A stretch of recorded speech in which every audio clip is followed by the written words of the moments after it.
Wow, gila, kabar super duper fantastis. Erick Thohir bersama Prabowo ketemu Presiden FIFA, ini yang dibahas. Apakah langsung bahas proses naturalisasi Maarten Paes agar bisa bermain bersama Timnas Indonesia di kualifikasi Piala Dunia 2026 nanti?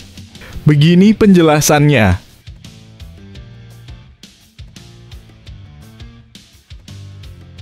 Wow, gila, langsung bawa ke Indonesia. Pemain keturunan Jepang Riku Mat sudah berharap bisa bela Timnas Indonesia lawan negeri Sakura. Shin Tae-yong langsung semangat dan ingin bawa pemain Jepang ini ke Indonesia untuk dinaturalisasi. Kejutan besar datang lagi.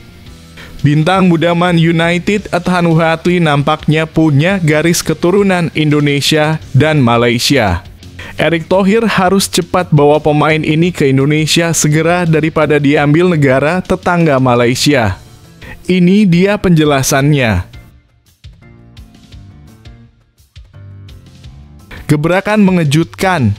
Shin Tae-yong panggil 4 pemain Timnas Indonesia U19 ke kualifikasi Piala Dunia 2026 zona Asia. Siapa aja pemain U19 tersebut? Apakah ada Jens Raven? Begini penjelasannya.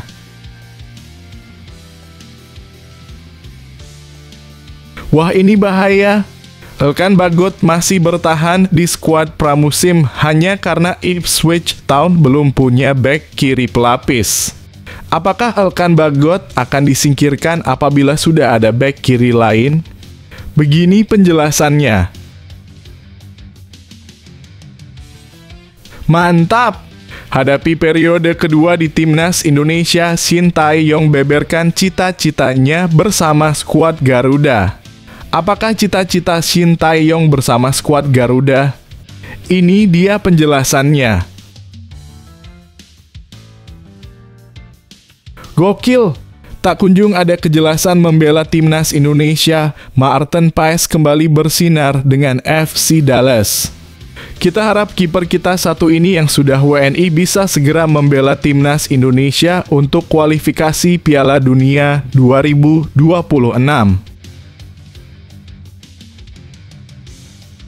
Pelatih Swansea City senang bisa beri kesempatan bermain untuk semua pemain, termasuk Nathan Chuaon. Pelatih langsung kagum sama permainan Nathan. Begini katanya.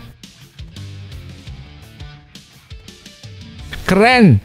Ini dia bukti cinta orang tua kepada Tom Haye, singkirkan rasa benci terbang demi dukung saat sang anak main di Timnas Indonesia. Ini dia penjelasannya.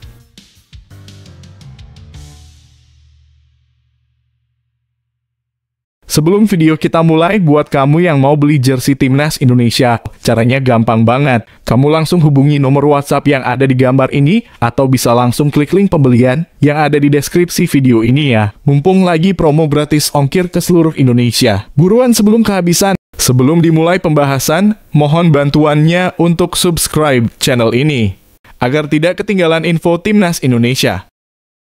Erick Thohir bersama Prabowo ketemu Presiden FIFA. Ini yang dibahas.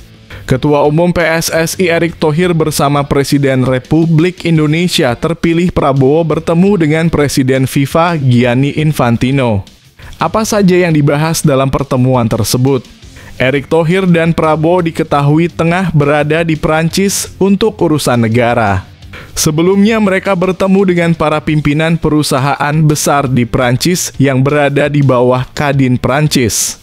Pertemuan itu merupakan keberlanjutan dari pemerintah Joko Widodo ke Presiden terpilih Prabowo untuk meningkatkan kerjasama antar dua negara. Namun dalam kesempatan itu juga Erick Thohir dan Prabowo datang memberi dukungan buat tim nasional Indonesia yang tengah berlaga di Olimpiade 2024 Paris. Erick Thohir juga sebelumnya telah mengunjungi kantor FIFA yang baru di Prancis. Akan tetapi belum lama ini ia bersama Prabowo bertemu dengan Presiden FIFA Gianni Infantino. Hal ini diungkapkan Erick Thohir dalam unggahan Instagram pribadinya. Orang nomor 1 di PSSI itu bersama Prabowo dan juga ditemani oleh Menteri Pemuda dan Olahraga Menpora Dito Aryo Tejo bertemu dengan Gianni Infantino. Erick Thohir mengungkapkan bahwa dalam pertemuan ini Prabowo selaku presiden terpilih terus mendorong kemajuan sepak bola Indonesia. Pria yang juga menjabat sebagai Menteri BUMN tersebut mengatakan bahwa Prabowo siap mendukung sepak bola Indonesia semakin berprestasi. Setelah bertemu dengan Presiden IOC, saya mendampingi Pak Prabowo bertemu dengan Presiden FIFA, Gianni Infantino, ujar Erick Thohir. Dalam pertemuan ini, Pak Prabowo ingin terus mendorong sepak bola Indonesia yang sudah berada di jalur yang tepat agar semakin berprestasi, ucapnya. Untuk pertemuan ini, mantan pemilih Inter Milan itu mengatakan bahwa ada beberapa hal yang dibahas, salah satunya terkait transformasi sepak bola Indonesia. Menurutnya, Prabowo mengapresiasi FIFA, khususnya Presiden Gianni yang telah memberikan kesempatan Indonesia untuk melakukan transformasi. Transformasi sepak bola tanah air memang dilakukan setelah adanya tragedi Kanjuruhan yang menewaskan 135 korban jiwa. Untuk itu, Indonesia diberi kesempatan agar sepak bola di tanah air semakin baik, tak hanya soal prestasi. Akan tetapi, renovasi stadion sesuai standar FIFA pun dilakukan agar supporter yang datang ke stadion pun merasa nyaman nantinya. Pak Prabowo juga mengungkapkan apresiasi untuk Presiden Gianni yang sudah memberikan kesempatan Indonesia melakukan transformasi sepak bola bersama FIFA, kata Erick. Transformasi sepak bola Indonesia memang sudah dilakukan dan renovasi pun masih berlangsung untuk beberapa stadion. Selain itu, sepak bola Indonesia pun semakin baik. Bahkan Timnas Indonesia telah mencatatkan beberapa prestasi dan menunjukkan perkembangan yang luar biasa. Timnas Indonesia berhasil melaju ke babak 16 besar Piala Asia 2023. Kemudian Timnas U23 Indonesia yang baru pertama kali tampil di Piala Asia U23 2024 juga sukses memberi kejutan. Timnas U23 Indonesia berhasil melaju ke babak semifinal Piala Asia U23 2024. Selain itu, terbaru tim asuhan Shin Tae-yong dipastikan lolos ke putaran ketiga kualifikasi Piala Dunia 2026 zona Asia. Alhamdulillah, dengan transformasi ini, Timnas Indonesia bisa mencatat sejumlah sejarah termasuk menembus semifinal Piala Asia U23 2024. Melaju ke 16 besar Piala Asia 2023 dan lolos ke ronde ketiga kualifikasi Piala Dunia 2026. Jelas Erick. Oleh karena itu, dengan kolaborasi ini mereka percaya sepak bola tanah air bisa semakin bagus. Tak lupa Erick Thohir juga berharap Indonesia ke depannya bisa kembali diberi kepercayaan FIFA untuk menggelar event FIFA.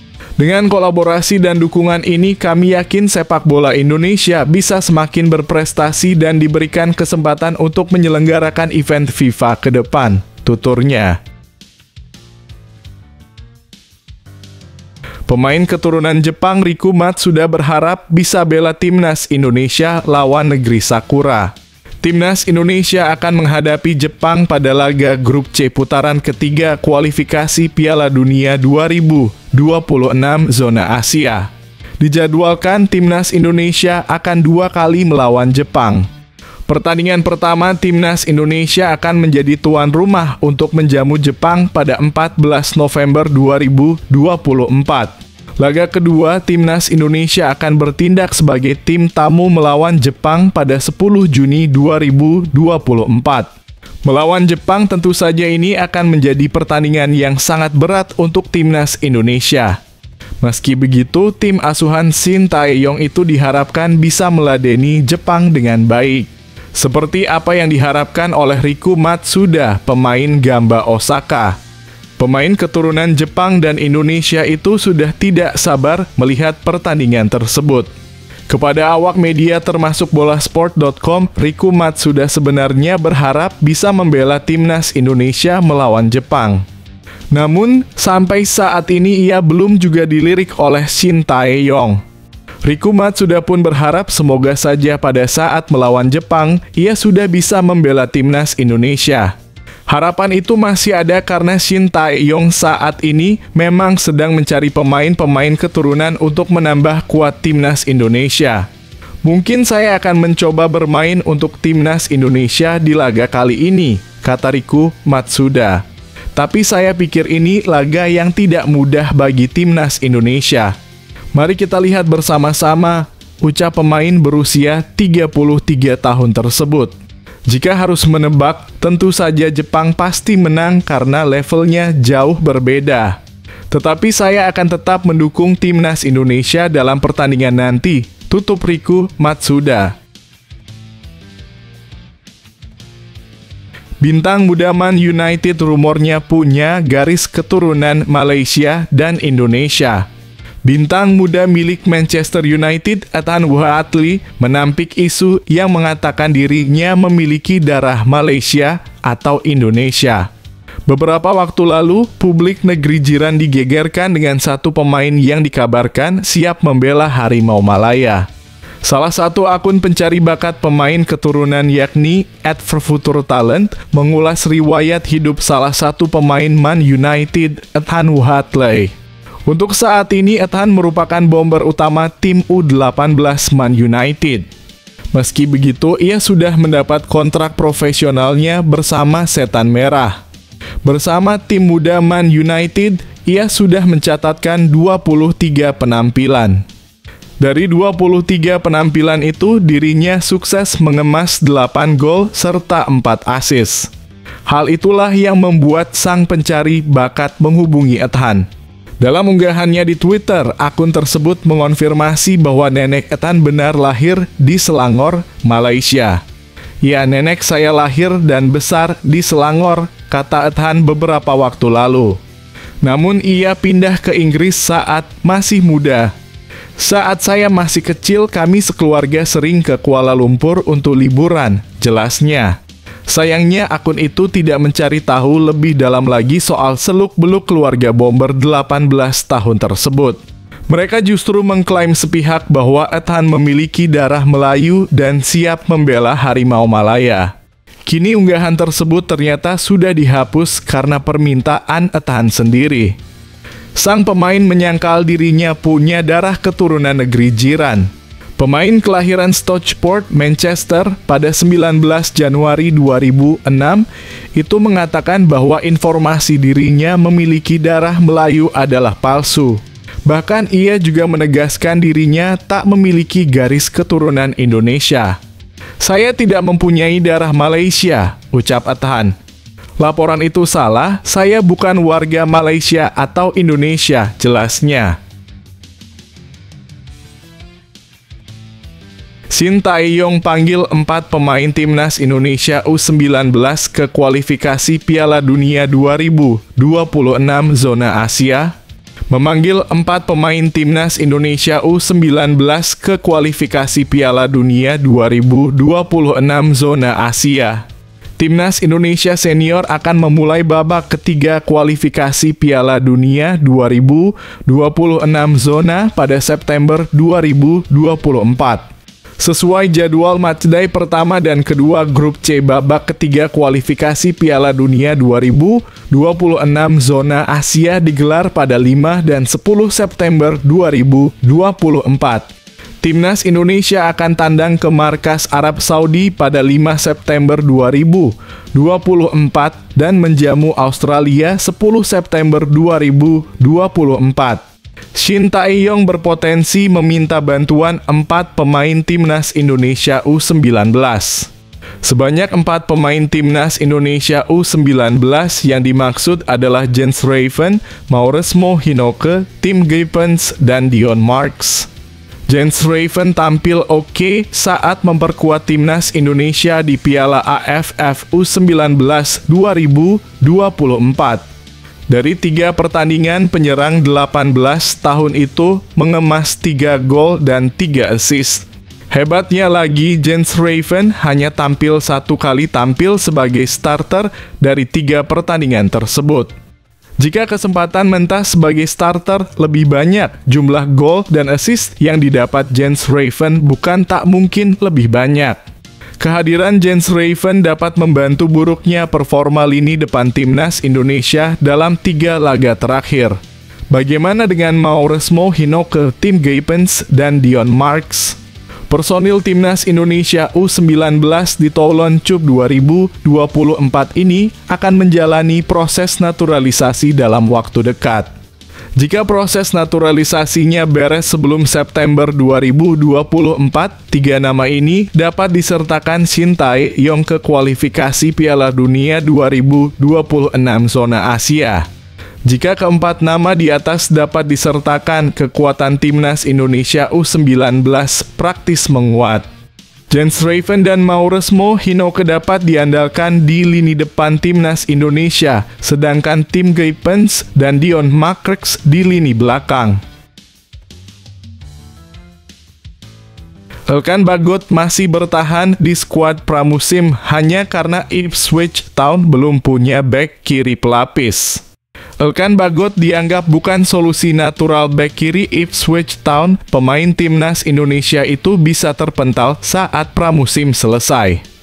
Elkan Bagot terus mendapatkan menit main berharga pada laga pramusim Ipswich Town menyambut musim berat Premier League. Klub berjuluk The Tractor Boys akan berlaga di Liga Inggris kurang dari 3 pekan lagi, tetapi masih ada lubang di sektor bek kiri. Posisi itu ditempati dengan baik oleh Leif Davis yang mencatatkan 2 gol dan 21 assist dalam 43 pertandingan divisi Championship. Persoalannya, David tak punya pelapis mumpuni di posisi ini. Musim lalu Ipswich mempunyai bek sayap pinjaman dari Manchester United, Brandon Williams, untuk melapis Davis. Sayangnya pihak Ipswich sudah mengembalikan Williams ke Old Trafford sehingga Davis tak punya serep. Alhasil pelatih Kieran Kena harus mencari solusi internal pada masa pramusim sembari menunggu pergerakan di bursa transfer. Kabar baik bagi timnas Indonesia, solusi itu berwujud pemain raksasa 196 cm yang sudah mencatatkan 21 caps untuk merah putih. Elkan Bagot musim lalu menjalani peminjaman sukses di Bristol City di kasta ketiga Liga Inggris. Di sektor bek tengah, ia hanya berada di urutan kelima. Coach Kena yang dikenal cerdas hingga diminati klub-klub besar Inggris melihat Bagot sebagai solusi alternatif bek kiri. Bagot sudah bermain dalam 2 laga beruntun di posisi itu untuk mengcover Davis. Laga melawan Shakhtar Donetsk pada Sabtu pekan lalu menjadi kemunculan perdana Bagot di pos bek kiri. Ia masuk pada menit ke-60 dan sempat melepas umpan silang yang disambut penyerang anyar Liam Delap. Kabar buruknya, ia terancam tersingkir jika manajemen akhirnya mendatangkan bek kiri anyar. Sebagai pemain jangkung yang lamban, sulit ia membayangkan bisa bergerak cepat naik turun seperti Davis. Ipswich Town mungkin akan mencari bek kiri pada musim panas ini, tapi bukan sebagai starter, tulis media setempat EADT. Leif Davis adalah bek kiri utama, tapi The Blues kekurangan pengganti sama persis jika dia tidak bermain. Apapun nasib Bagot, ia mesti menyelesaikan persoalan dengan PSSI dan Shin Tae-yong agar kembali tersedia untuk tim Garuda.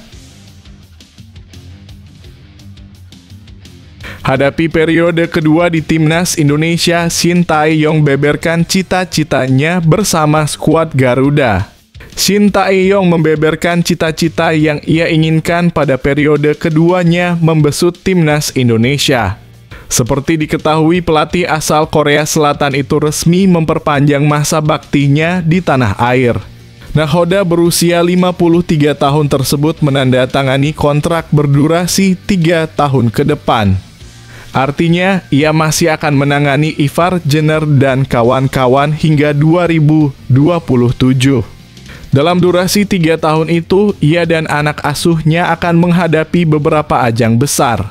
Saat ini, timnas Indonesia akan berjuang pada putaran ketiga kualifikasi Piala Dunia 2026 zona Asia. Tak hanya itu, pada akhir kontraknya nanti Shin juga akan menemani anak asuhnya mentas di Piala Asia 2027.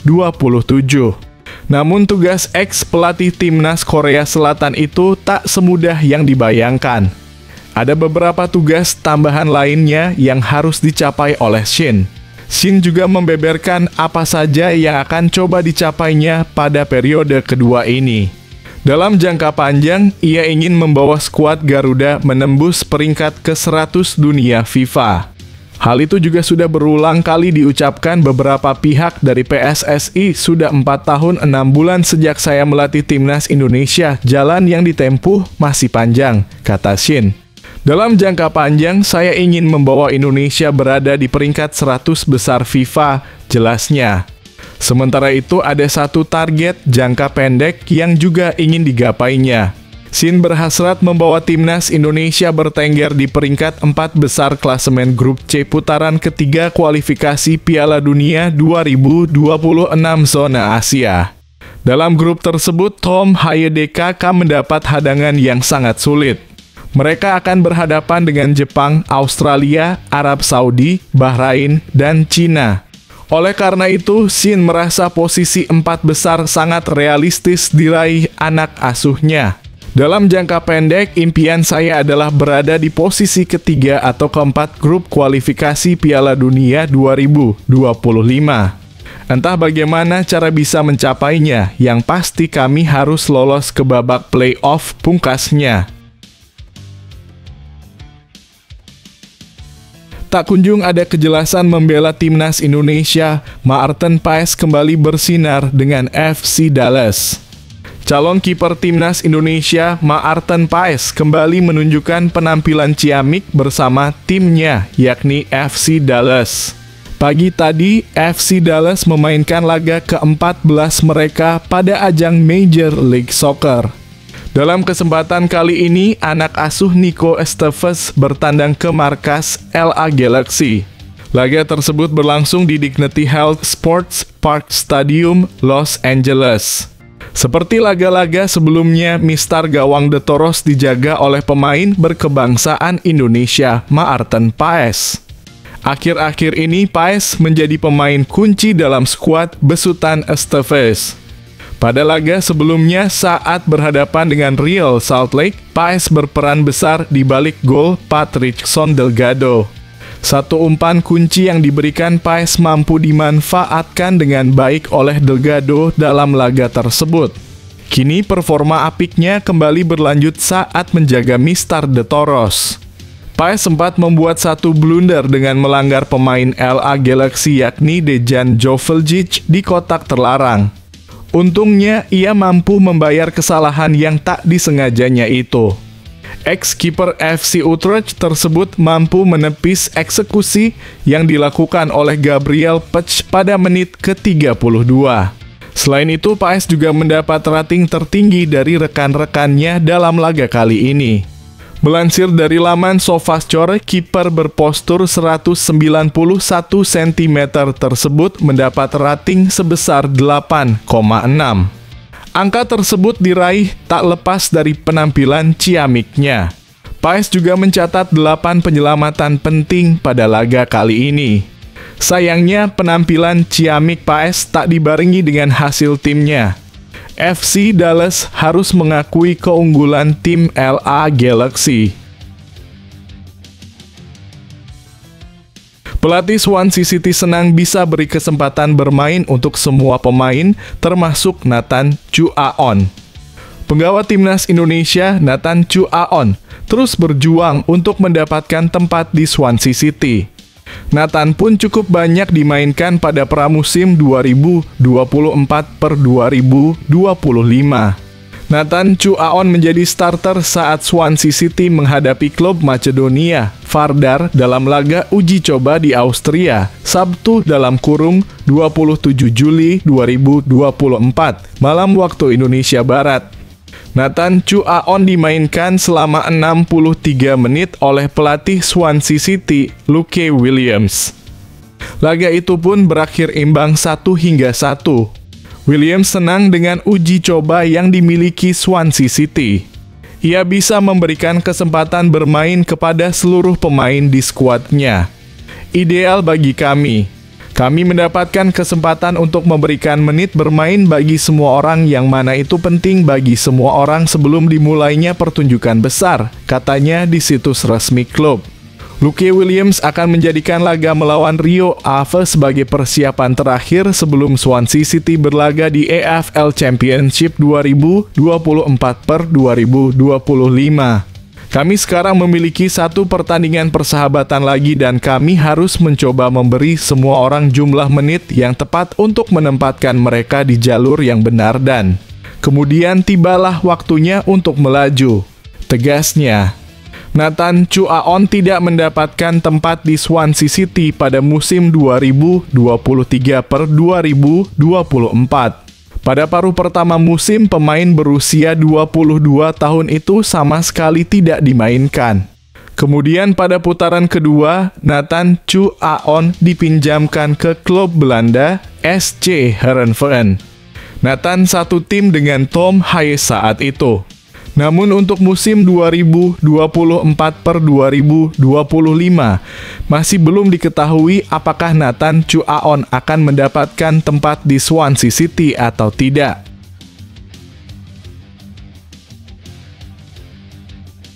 Bukti cinta orang tua kepada Tom Haye, singkirkan rasa benci terbang demi dukung saat sang anak main di timnas Indonesia. Ada cerita menarik saat Tom Haye tampil bersama timnas Indonesia di dua laga terakhir putaran kedua kualifikasi Piala Dunia 2026 pada Juni 2024 lalu. Kejadian yang dimaksud terjadi pada laga lawan Irak dan Filipina 6 dan 11 Juni 2024 lalu. Saat itu Tom Haye dipercaya sebagai starter oleh Shin Tae-yong. Pemain 29 tahun tersebut menceritakan hadirnya ayah dan ibu Tom Haye di tribune Stadion Gelora Bung Karno, Jakarta. Ada cerita menarik dari kehadiran kedua orang tuanya untuk hadir di Stadion Gelora Bung Karno, Jakarta. Tom Haye menyebut bahwa kedua orang tuanya benci untuk terbang dengan pesawat sekalipun perjalanan jarak pendek. Meski begitu, ayah dan ibu Tom Haye rela menyingkirkan rasa takut tersebut demi mendukung sang anak di timnas Indonesia. Orang tuaku, ayahku, dia sangat benci terbang, ujar Tom Haye. Dia benar-benar tidak suka. Ya, bahkan dengan penerbangan singkat sekalipun, itu sulit. Dan itulah sebabnya dia tidak pernah kembali ke Indonesia. Ibuku juga merasa kesulitan, jadi dia mengambil penerbangan pertamanya ke sana. Dia bertemu seluruh keluarga dan juga bersama pacar saya. Ya, pacarku pernah ke sana sebelumnya, tapi ibuku baru pertama kali ke Jakarta di stadion itu, ujarnya. Pertemuan dengan kedua orang tua jadi momen emosional Tom Haye saat membela timnas Indonesia. Tom Haye pun tak kuasa menitikkan air mata saat momen emosional tersebut. Momen emosional tersebut makin sempurna usai Tom Haye mencetak gol pembuka timnas Indonesia dalam kemenangan 2-0 lawan Filipina. Kemenangan tersebut membuat Garuda lolos ke ronde ketiga kualifikasi Piala Dunia 2026 zona Asia. Dan saat itu merupakan kemenangan bersejarah bagi kami karena lolos dari fase grup yang belum pernah terjadi di Indonesia, ujar Tom Haye.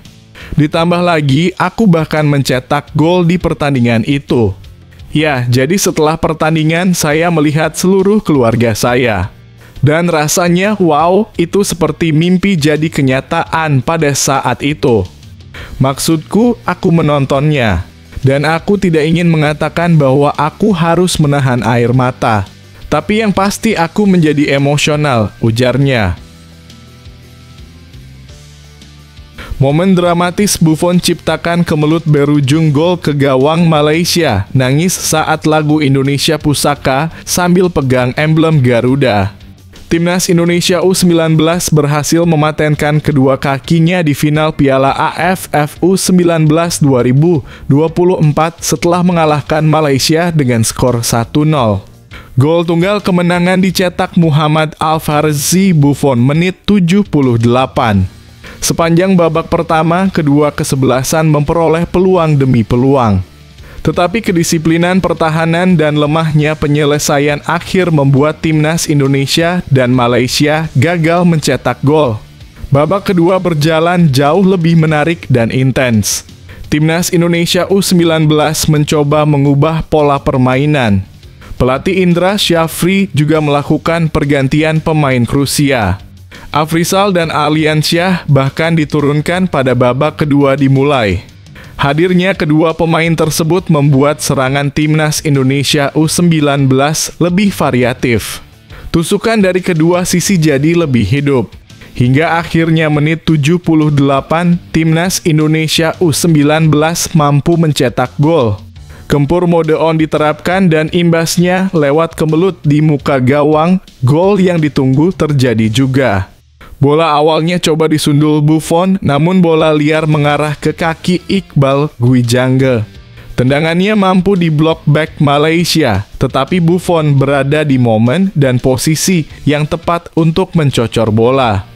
Tendangan Buffon sebetulnya mengenai back Malaysia dan mengarah ke tiang gawang, tetapi pantulan justru mengenai kiper Malaysia dan berbalik melewati garis gawang. Buffon merayakan gol tersebut bersama pemain-pemain lainnya. Rasanya ia lupa bahwa kepalanya diperban setelah berbenturan dengan kiper timnas Indonesia U19 pada pertengahan babak kedua. Namun Buffon memilih untuk tetap menampilkan kemampuan terbaiknya, memberikan seluruh tenaganya, hingga akhirnya gol tersebut tercipta. Saat bubaran, Buffon tak kuasa menahan tangisnya. Ketika lagu Indonesia Pusaka dilantunkan di stadion, tangisnya makin tak terbendung, sebuah air mata bahagia, air mata kemenangan.